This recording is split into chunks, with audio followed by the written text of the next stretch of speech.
Democracy is a lie because presidents aren't really chosen by voters. They're selected long before Election Day. You think politics is red versus blue? Wrong. Politics is just the HR department for the financial elite. Before a candidate ever appears on television, they are vetted in private boardrooms. If they can't be bought, controlled, or influenced, they never run. The real government doesn't sit in the Capitol. It sits behind closed doors, inside balance sheets. Meet the 7 shadow institutions that actually shape your elections. Number 1, BlackRock, the owner of the world. They don't just manage money, they manage reality. Through their AI system, Aladdin, they monitor nearly every trade, asset, and risk on Earth. With over $10 trillion in assets, more than the GDP of Germany and Japan combined, they don't just buy politicians, they own the media that interviews them. They are the top shareholders in CNN, Fox News, and the New York Times. They buy the news anchor who interviews him. Number 2, Vanguard, the ghost in the machine. BlackRock is public, Vanguard is private. Owned by its own funds, owned by shareholders. Who are the shareholders? Nobody knows. They own the competition. Coca-Cola and Pepsi? Vanguard owns both. Pfizer and Moderna? Vanguard owns both. Democrats and Republicans? Vanguard funds both. They bet on every horse in the race, so they never lose. Number 3, State Street, the moral police.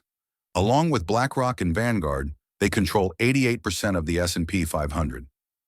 How they control politics. They use ESG scores, environmental, social, governance, as a weapon. If a company or politician doesn't push the woke agenda or the green agenda, State Street dumps their stock and crashes their economy. They force corporations to push political propaganda or face financial execution. Number 4, J.P. Morgan Chase, the engine of debt, the largest bank in America and the Siamese twin of the Federal Reserve. The truth about national debt. Governments need to borrow money to wage wars and fund programs. JPM facilitates the debt. Politicians are addicted to spending. JPM is the dealer. As long as the government is in debt, JPM owns the government. Number 5, Goldman Sachs, the alumni network. They don't lobby governments. They install their own people inside them. The alumni, Hank Paulson, Treasury Secretary, Steven Mnuchin, Treasury Secretary, Mario Draghi, PM of Italy. Why bribe the regulator when you can become the regulator? Number 6, Rothschild and Company. The architects. Ignore the memes. Watch the bond market. While modern banks focus on stocks, this dynasty focuses on sovereign debt and central banking. Give me control of a nation's money and I care not who makes its laws. Mayer Amschel Rothschild. They operate in the shadows, advising governments on mergers, acquisitions, and restructuring nations. They are the consultants to kings. Number 7, the IMF, the loan shark. The International Monetary Fund isn't a charity, it's a weapon of control. The cycle of enslavement. Target a struggling nation.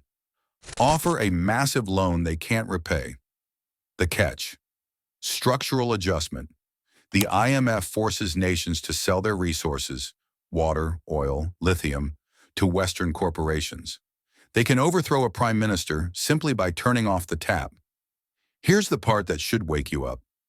You cannot vote your way out of a system backed by $100 trillion in assets. If the game is rigged, your paycheck becomes the leash.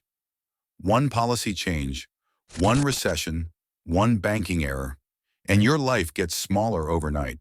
That's why the smartest move isn't protest, it's control. I can't stop BlackRock or JP Morgan, but I can stop living like they decide my month. Not hype, not rebellion, just leverage. Because in a rigged system, the only real freedom is owning your income.